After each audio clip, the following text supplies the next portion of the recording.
All right, so we've got heavy rain, melting snow, potentially damaging winds, lots of weather on the way to discuss. Now, 2 to 3 inches of rain is a lot on its own, but you add that to a melting snowpack, of course, that's going to be leading to some flooding concerns in your home, on the roadways, and also near bodies of water.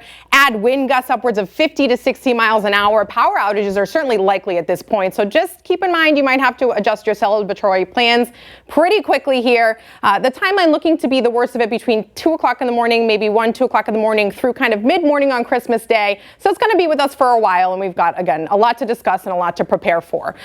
Dew points here now climbing near 50, so it's certainly muggy outside, and that plays a role with the visibility because we have the snowpack on the ground. We're down to 3 miles in Orange, down to 4 miles in Westfield, and this is going to be an issue kind of for the earlier portion of the storm before those winds really start to kick up and, mix up the surface area here. And that's because we've got the warm, moist air, that southerly flow, bringing us that moisture over cold land, and of course, that causes the air at the ground to saturate. So we've got some advection fog happening out there right now, but again, as the winds start to pick up, which we are now starting to see winds go into the double digits, that's going to mix things out at the ground and help us kind of get rid of that fog, because we've got enough to worry about here with the weather. We don't really need anything else.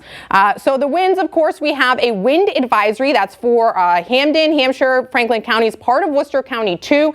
That's in effect from midnight tonight until 12 p.m. on Christmas Day. So expect kind of sustained 15 to 25 mile an hour winds, gusts upwards of 50 miles an hour. The high wind warning, that's for Berkshire County, Connecticut, Rhode Island, and then parts of eastern Massachusetts, is in effect from 6 p.m. this evening until tomorrow at 1 o'clock. So you can expect about 20 to 25 mile an hour sustained winds, gusts upwards of 60. Honestly, I wouldn't be surprised if we get some wind gusts reported in excess of hurricane strength, so up over 70 to 75 miles an hour. Now, the worst of it is going to start rolling in here shortly over the next few hours. Things are really going to kick up. Again, southeasterly flow is what you have to expect here. And the strongest of the gusts will occur in the overnight hours when most of us are sleeping. But that's, of course, also when it's expected to knock out the power. That really sticks with us through Christmas morning. Things continue ramping up, and then it'll kind of calm down as the day goes on Friday. But as mentioned, power outages are certainly likely. So charge up those devices, plan ahead, have the batteries on hand. Keep in mind it is a holiday. I'm sure they're going to be working very hard to restore your power,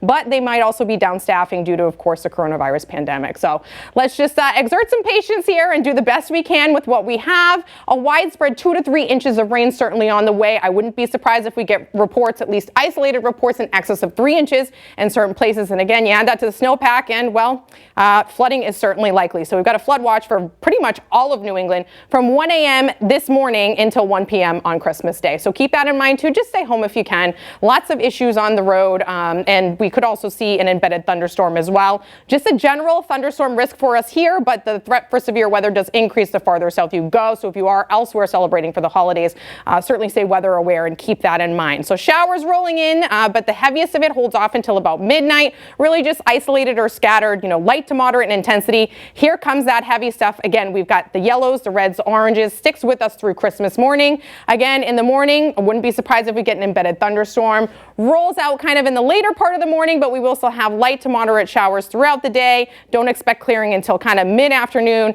till early evening on Christmas in terms of when that's going to let up. So again, charge up the devices, have a backup plan for what you're going to eat tomorrow if you don't have power too. Just keep that in mind. Clear the storm drains, outdoor decorations, and also make sure that sub pump is ready to go for you for the basement flooding if it does occur.